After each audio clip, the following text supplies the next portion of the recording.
Е така.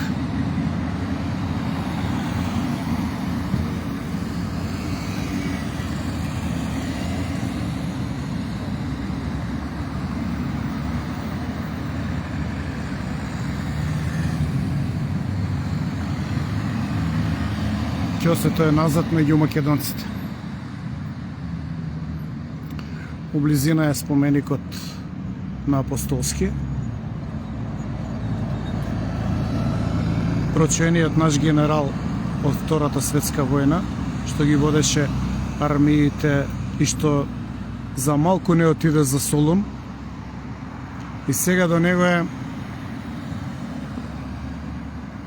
прочуениот војвода Андон Лазов Јанев Ќосето, кој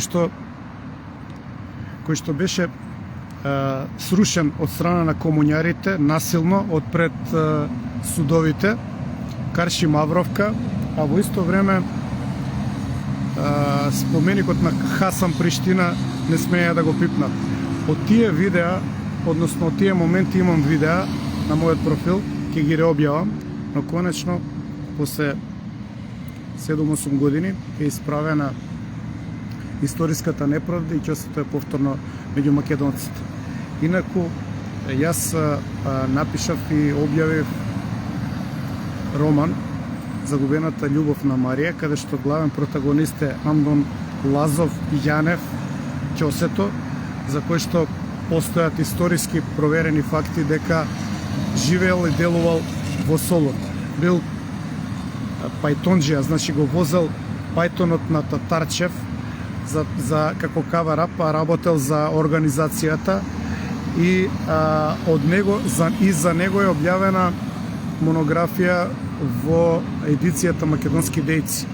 Предходно не знаевме за него ништо, затоа што беше исфрлен од официјалната историја. Но таа грешка беше исправена, негов споменик беше поставен, но за жал по насилната промена во 2017 година и доаѓањето на комуњарите на власт кои што дојдоа за да го сменат името, успат и го срушија споменикот на Ќосето. Сега Ќосето е повторно со нас и не можам да ви кажам колку сум среќен. Ви реков еден од главниот протагонист всушност во мојот роман, кој што досега го распродаде првиот тираж и сега веќе трошиме од пред неколку дена од новиот тираж. Но тоа е помалку битно. Побитно е дека се врати меѓу македонците и дека овој пат се надевам дека ќе остане овој споменик тука за секогаш. Се уште не е осветлен.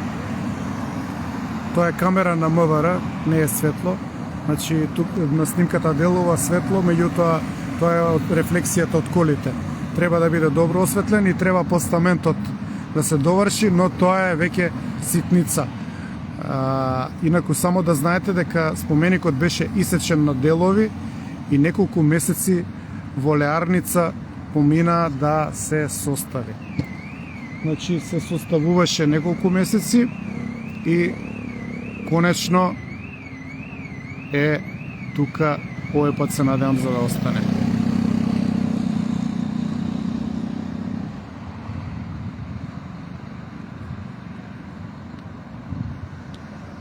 И морав да дојдам, значи, кога го рушија бев изнервиран многу.